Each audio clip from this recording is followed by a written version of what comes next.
สบายดีสาวเฮ็ดหยังอยู่นี่อ่ะอยู่พี่มูมีบังกินข้าวใครเข้าไปกินบ้านเจ้าอะไรบอก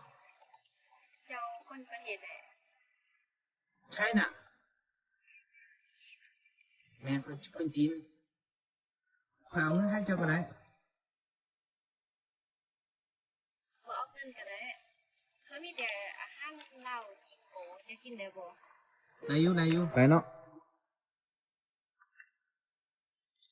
นี่เห็นเจ้าอยู่ไสโอ้นี่หมานี่มี